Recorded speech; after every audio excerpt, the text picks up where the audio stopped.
Okay, our next speaker is Sam Hardin. He's with Clearwater Consultants Incorporated. He works with Clearwater Consultants in Starkville, Mississippi. Clearwater specializes in wastewater treatment design and environmental consulting for poultry processing facilities. Clearwater also provides regulatory compliance assistance in areas such as permitting, Tier 2 and TRI reporting, stormwater management, spill prevention, and enforcement action assistance. Sam graduated from Mississippi State University in 2006 with a BS in civil engineering and earned a master's degree in environmental engineering from Virginia Tech in 2008. He is a registered professional engineer. He and his wife Catherine have 3 children and 1 more on the way, so he's very busy, clearly. Sam, thank you very much. Well, it's a pleasure to be here. I get to talk about something today that I get to do a whole lot of in the next couple of months. The Tier 2 reports are due March 1st, and then the TRI reporting is due shortly after that on July 1. So if you haven't already started, if this is part of your responsibility, then you want to go ahead and be pulling together a lot of this information and preparing to get those reports in. Okay, so when Paul asked me to, well, first of all, we're going to go over the 2 separate reports, so Tier 2s and Form Rs, and about each one we're going to kind of follow this format. So what is it? What are you supposed to report on the form? And who must report it? Does it apply to you or not? What's the purpose of it? Just kind of the general, why does the report want to know the things it wants to know? Sometimes that's important to know why the question is being asked in terms of what you provide. And then finally, just kind of the nuts and bolts of it, how do you report that form correctly? Okay, so when Paul first called me about this, and he said, we'd like you to talk about Tier 1s, Tier 2s, and then Form Rs, and I was like, okay, sure. Hung up the phone and was like, what's a Tier 1? Anybody know? And I just heard John talking. He mentioned Tier 1, Tier 2, Tier 3 on BMPs, Tier 1s and Tier 2s as far as facility classification. So you hear that term a lot. And anyway, I had to do some reading up. And a Tier 1 is actually closely related to a Tier 2. It's funny, Tier 2s aren't actually required to be submitted by EPCRA, which is the Emergency Planning Community Right to Know Act. It came out in the mid-'80s. What is required directly is a Tier 1. After you submit a Tier 1, then the entities that you submit it to have the option to request a Tier 2. A Tier 2 contains everything that a Tier 1 and more. And so what states found, and over time it became practical, just to go ahead and issue the Tier 2. So, for all practical purposes today, forget you ever heard me say the word Tier 1.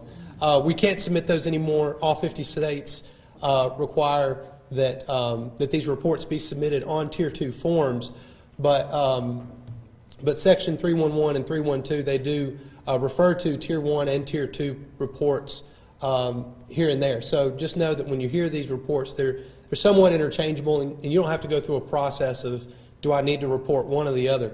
It's pretty much a Tier 2 report. And what a Tier 2 report is it's requiring facilities, EPCRA requires facilities to report the amount, location, and type of hazardous chemicals on site. Now, when I hear hazardous chemicals on site, I'm thinking, do we have any TNT, uranium, sulfuric acid, things like that, hazardous, things that'll kill you real quick. Well, that's not how a Tier 2 defines hazardous. So a Tier 2 report defines a hazardous chemical as any chemical you have on site that's required by OSHA to have an MSDS sheet on site with it. And that's a lot of chemicals. It's way outside the bounds of what you would normally consider hazardous, just in kind of the everyday common use of the term hazardous. So these are some examples of things you might see being reported and termed as hazardous chemicals on site. A lot of things in that feed mill list. Pretty much if you go down the ingredient list at a feed mill, they've got MSDS sheet books that thick. Okay, so you're just going through this. If it's got an MSDS sheet, And more than likely, if it's at a feed mill, they meet the threshold pretty quickly. Okay, so processing plants, these are some other chemicals typically included on a Tier 2 sheet. And if you're going to a facility and doing an evaluation of whether they need to be doing a Tier 2, the first thing to ask for is their book of MSDS sheets. And then from there, you can go investigate quantities on all these things. Hatcheries, that's a few things that you might see reported at those sites. Okay, so thresholds. Do you need to report it? Do you not need to report it? What amount? Well, it depends. The first is it a hazardous chemical? Excuse me. And as we said, hazardous is anything that requires an MSDS. And then there's another level of classification that's used called extremely hazardous substances. These are a little bit more defined, commonly termed EHSs. And where you find if a chemical is an EHS is on list of lists. It's kind of a funny term, but you'll find out that this is a really, really commonly accessed list that EPA puts out. And if you Google list of lists, it's the first link that pops up every time. Okay, and this is just an example of one of the sheets. It's several hundred pages long. It lists, this is not inclusive of all the chemicals that you might be required to submit on a Tier 2. That's every chemical that requires an MSDS. There's over, I forget the number of chemicals that EPA said, it exceeds 500,000 chemicals. But in any case, this list is inclusive of all of your extremely hazardous substances, or EHSs. And the way you find out if you have an EHS is on this, the second column from the left, or third column from the left, rather. It says Section 302, EHS, TPQ, which is Threshold Planning Quantity. Now, Threshold Planning Quantity and Section 302, those are the regulations written for municipalities and first responders. Those are the regulations that tell them this is what this is the amount of chemical that you have to plan for. So if a site in your jurisdiction has an amount over this level, then you have to prepare a separate plan. And that's not really up to the poultry industry to do. But because poultry and feed mills and meat processors, they typically have a lot of these, it's typically their chemicals that trip the response from municipalities and fire departments to have to develop plans to deal with these chemicals in the event of emergency. So that's why it's relevant to us.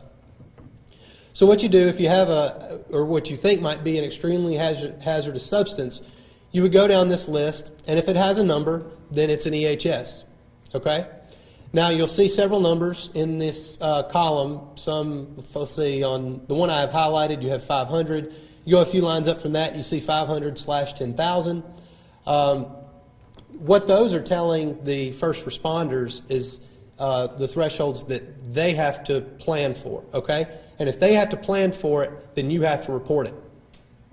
So in the case of formaldehyde, commonly found at a hatchery, if you have over 500 pounds of formaldehyde on site at any given time, now you may purchase 600 pounds of formaldehyde throughout the year, but if you only have an inventory at any given time of 100 pounds, then you're not required to report formaldehyde. You still have the option to do that, you're not required to.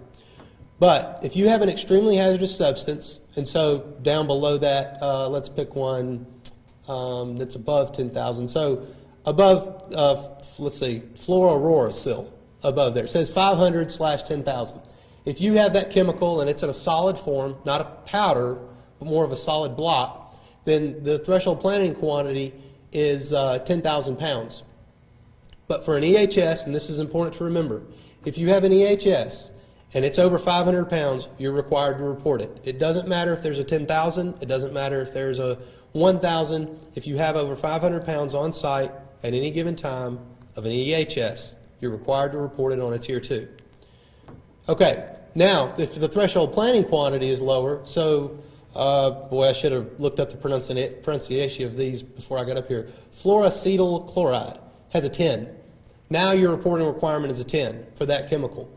Sulfuric acid is probably going to have a lower threshold planning quantity than 500. Mercury does, I believe.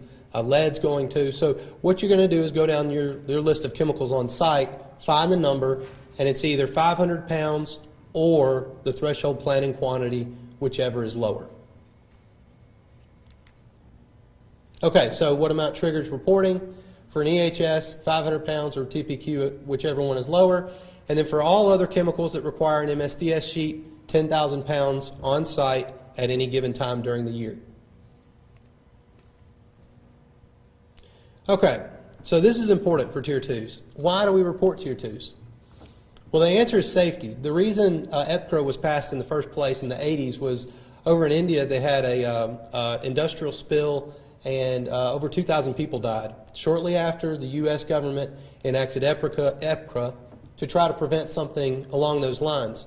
And since then, it's not just for chemical spills. If there's a fire at the facility, if there's any type of response where people are coming onto the plant that wouldn't otherwise be familiar with the plant, they have a way to know what's on site and what do we need to be watching for.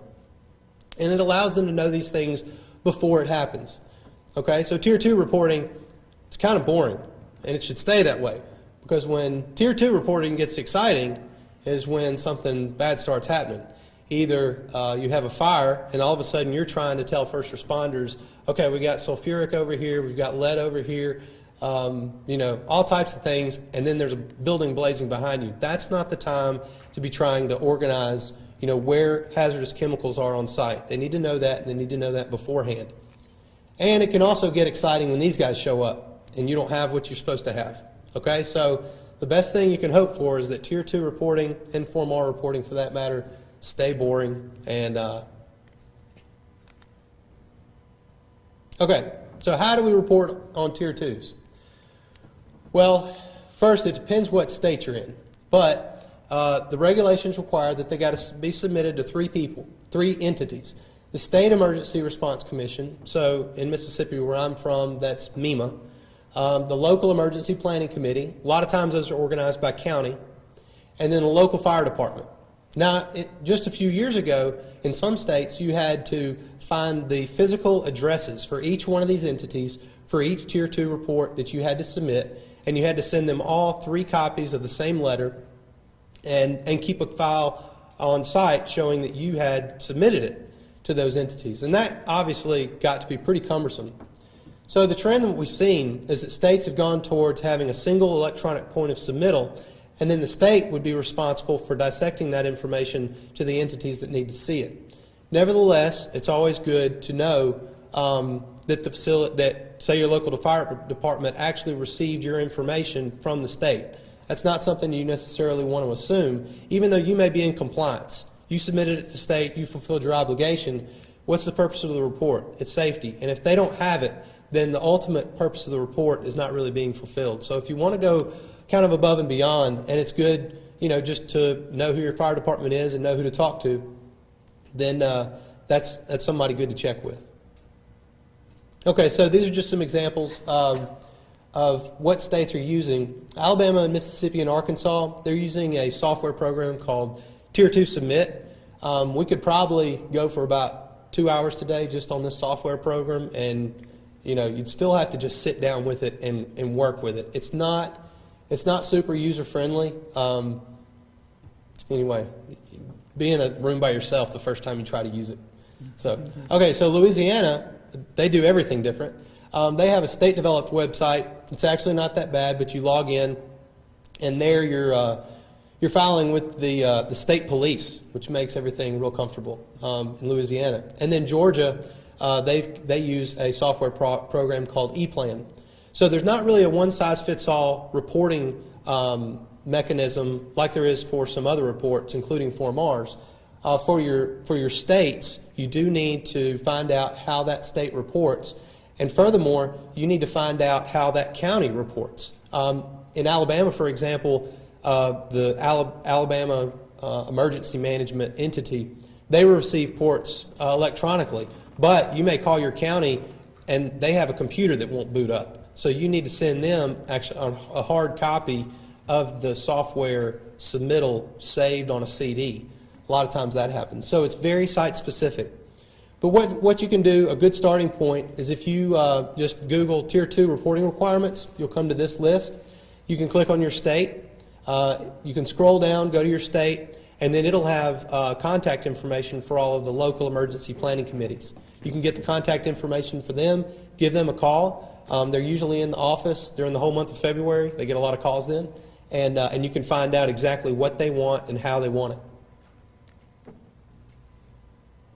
Okay, just a few points. When you're evaluating chemicals, keep in mind that this is for safety. You're not getting away with anything if you fall at 9,995 pounds and so you don't have to report it. If you're close, there's no penalty for going ahead and reporting it, and you may just avoid noncompliance when you expected not to have to. Okay, so especially for hazardous chemicals, put yourself in the perspective of somebody having to arrive on site. What would you want to know is there at the facility? And then also on the Tier 2 reports, I don't have it listed up here, there's a field for listing the location of the chemical. Don't put it's over by the boiler on the left side if you're looking at it. You're trying to describe locations that are in terms of somebody who hasn't visited the facility. So ideally what you want to do is include a site map with the locations of the chemicals actually marked on there. And there's a place to do that on these forms. And then finally, you want to keep copies of all of your submissions ready for both inspections and just to hand to somebody if they show up in case of an emergency. Don't just have one person who knows where these reports are, because I guarantee you they'll show up for an inspection, there will be a fire on the day that person's on vacation. So you want to have several people who know exactly where they are, who know what they are, and know where to go to get it, and what they're asking for. Okay, so shifting gears. TRI reporting, toxic release inventory. Tier 2s are EPCRA Section 312. Toxic release inventory is Section 313. It deals with kind of a different rationale for why we're doing it. What it does is it reports the management and releases of Section 313 chemicals.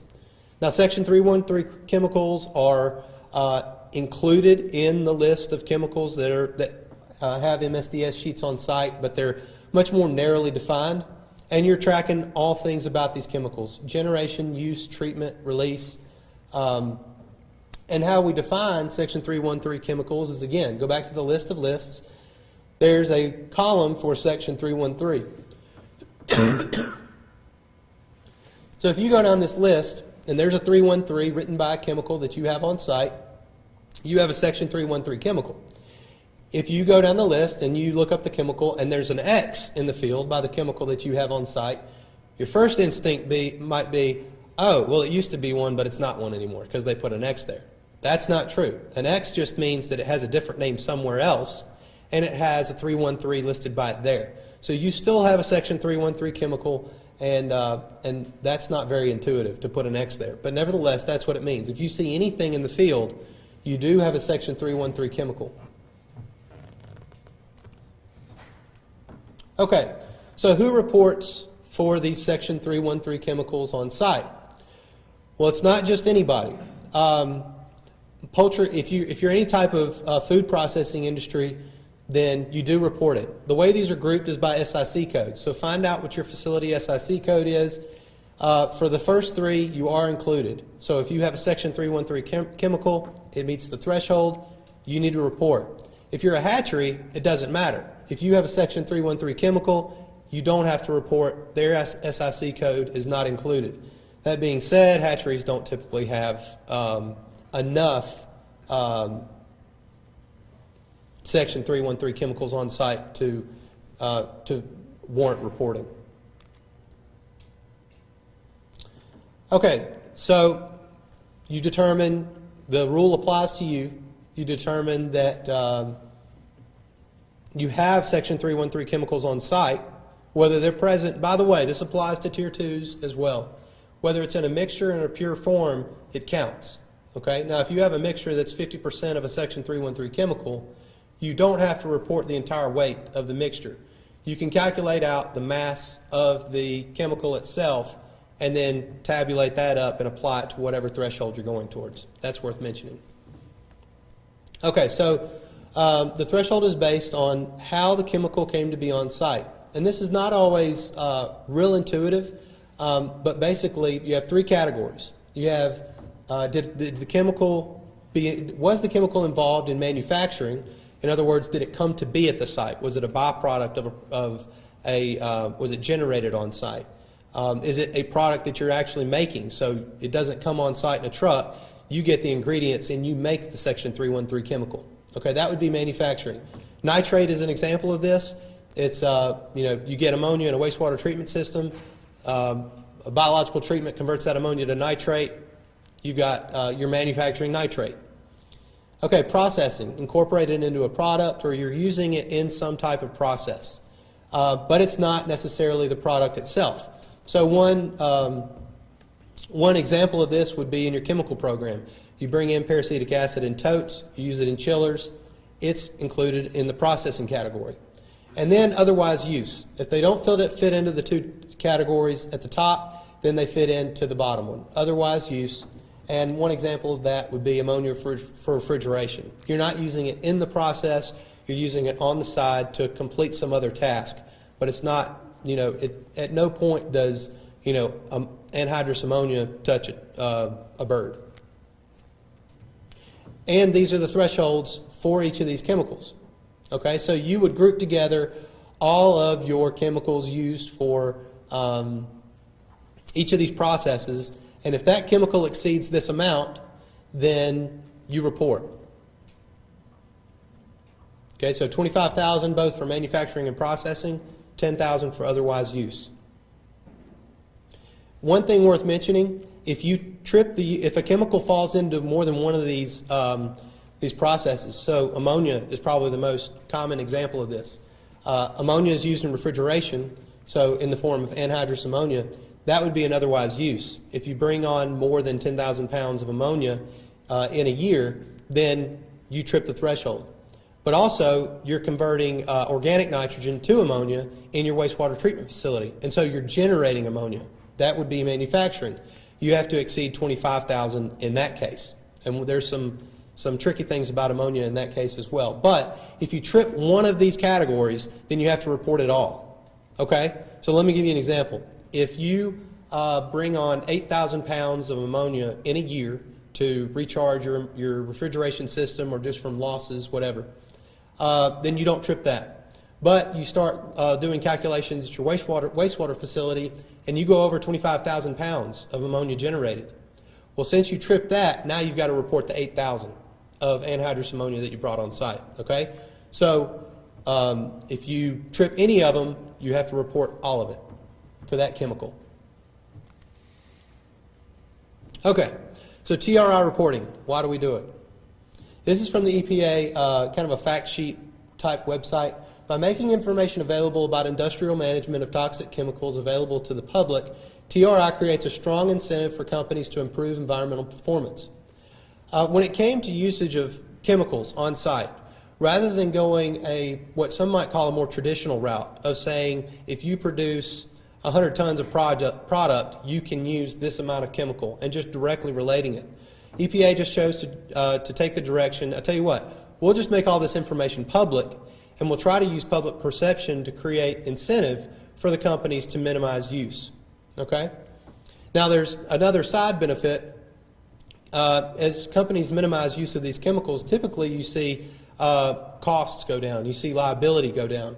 And so when you complete a TRI report, one thing that it asks you is production information. What amount of business did you do? And so what they'll do for you is they'll normalize the amount of chemicals that you're releasing, and they'll actually track it over the course of years. And then after you report, they'll show you, say, your last 3 years, and they normalize how much chemical you're using or releasing to how much product you've been putting out. So it actually gives you some good company information as well, just to see how you're doing with waste minimization. TRI reporting, there is a central place to report this. It's not as state specific as Tier 2s. The CDX website, it's used for much more than Form R reporting. There's a lot of stuff that goes into the Central Data Exchange website. And the steps are pretty easy. Excuse me. You'll create a personal user login, and you'll associate your login with your facility.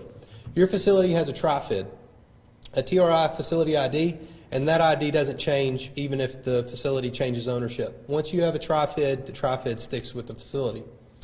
And so once you're connected with the facility, you're able to report for that facility.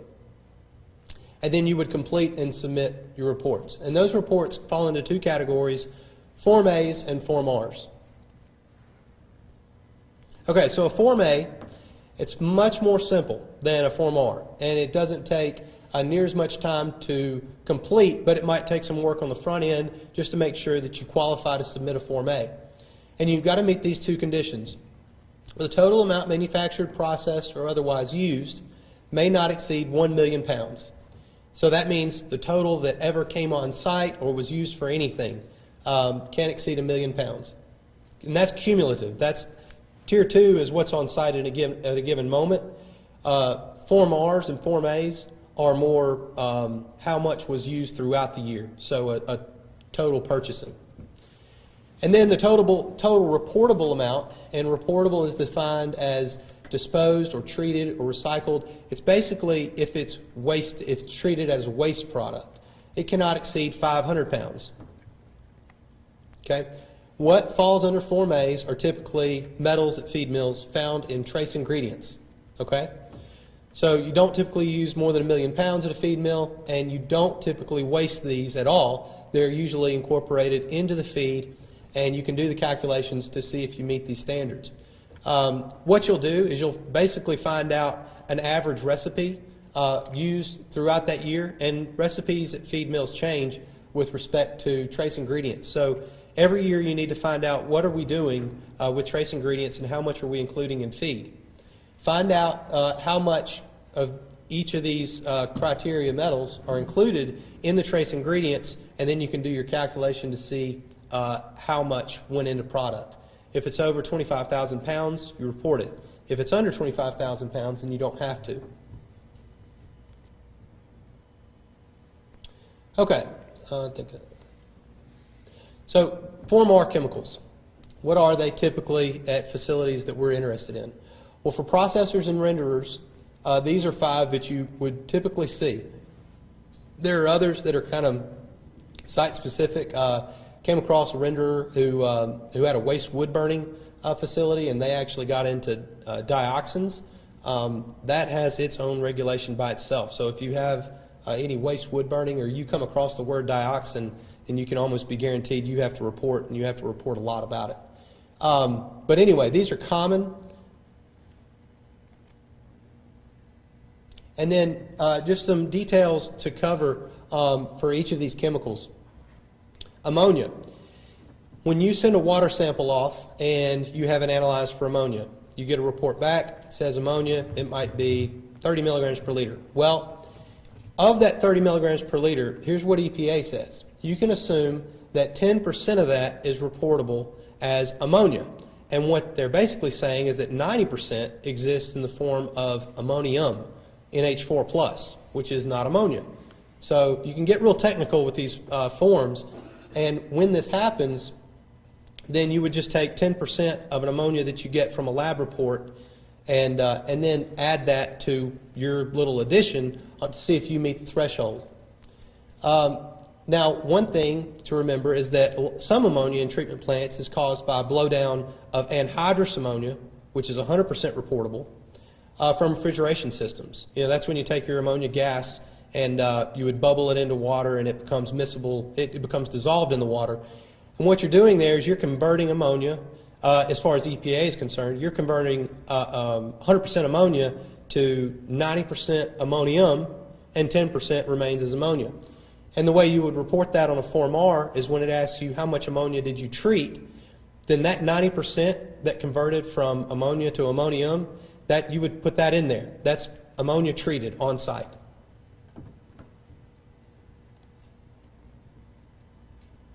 Okay, and one other thing to mention about ammonia down there at the bottom. In biological treatment, you're converting ammonia to nitrate, and so you wouldn't count this ammonia as being released. That would also be treated because you're converting it from ammonia nitrogen to nitrate nitrogen. And so you're not releasing ammonia, but then you go to the next TRI chemical, which is nitrate. So you're converting one Section 313 chemical to another. And nitrate, it's quirky as well. So when you're determining the reporting, the threshold for whether you need to report nitrate from your biological wastewater treatment plant on your Form R, you would calculate the amount of nitrate produced. Okay, so it falls under the manufactured category. It has to exceed 25,000 pounds. But when you weigh it out, you would get your total nitrate, but then you would have to do a conversion to make that weigh, it's nitrate as sodium nitrate, which is kind of a chemistry conversion, but typically you're, or not typically, exactly, you're multiplying it times about 1.37, and so however much nitrate you have leaving the facility, you need to measure that as sodium nitrate, which increases the weight of it for the threshold. But once you trip the threshold, then you get to convert it back and report the release as nitrate, just as nitrate. Okay? So you see, this, it gets real technical, and once you get you a good spreadsheet made for it, it's not that difficult, but you do need to keep track of where your numbers are going and how you're calculating things. And also, once you convert ammonia to nitrate, so you're generating that, you can treat nitrate by converting it to nitrogen gas. And this would happen in most treatment facilities. Even if you're not specifically designing it to denitrify, you'll typically get some level of denitrification in less aerated zones within your facility, whether it's designed for that or not. So that can be taken into account when you report the release for these chemicals. Okay, hydrogen sulfide. This one's a booger. Prior to 2011, EPA had issued a stay on hydrogen sulfide. It was a Section 313 chemical, but EPA said you don't have to worry about it right now. So in that list, which you would have seen, the list of lists, you would have seen a 313 by hydrogen sulfide, but you see a little lowercase s, which means stayed. You don't have to report it. Well, they took that s out in 2011, and so for reporting year 2012 and 2013 and coming up in 2014, you do have to report hydrogen sulfide on your Form R. The U.S. Poultry and Egg Association, I believe, worked with Warren and Howe and they developed basically a calculation that the industry could use to report hydrogen sulfide. Hydrogen sulfide can't be measured coming off an anaerobic lagoon, not without, I mean, if it's capped, it could, but typically what you see is a lot of conversion and then breakdown before you could even measure it. And what trips the threshold? It's not how much you release, it's how much is generated. So the calculation for whether you need to report hydrogen sulfide gets very theoretical, and you can look at some documentation that U.S. Poultry and Egg Association has acquired to look at that. And basically what it does, it gives you protection, and there's protection in large numbers.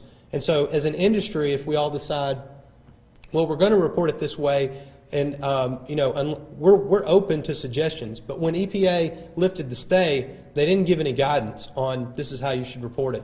So the U.S. Poultry and Egg really took a good stance, I think, on developing something pretty quickly that everyone could use, so that if there becomes a problem with it in the future, at least we're all in the same boat. And until something better comes along, then this is probably a good way to approach this. And finally, after this talk, I doubt you could go online and actually just do a bunch of Form Rs and not have a ton of questions, both about the software, about different rules, and this is a really good starting point. EPA has issued guidance for our industry. It's a pretty lengthy document, but just to skim over it and to have it accessible when you're submitting these reports would be a really good thing. Also, going back to CDX, it's usually contracted out, customer services. And on the CDX website, when you're doing Form Rs, if you have problems with the online interface, which if you don't, then you probably went to the wrong website, you can call them, and even when it's a week before they're due, I've never had to wait on hold more than 5 minutes. And it's usually somebody very knowledgeable they've got some type of interface where they can like just say, okay, I fixed it. Is it showing up now? Yes. Okay, so I would really encourage you, don't spend too much time if you get held up on a problem dealing with the software. Go ahead and call the number. You can usually get them on pretty quick, and they're very helpful and very responsive. And that's all I have. Thank you very much. This message was brought to you by the U.S. Poultry and Egg Association. Funding for this video was provided by the International Poultry Expo. Please support our exhibitors, and we invite you to attend.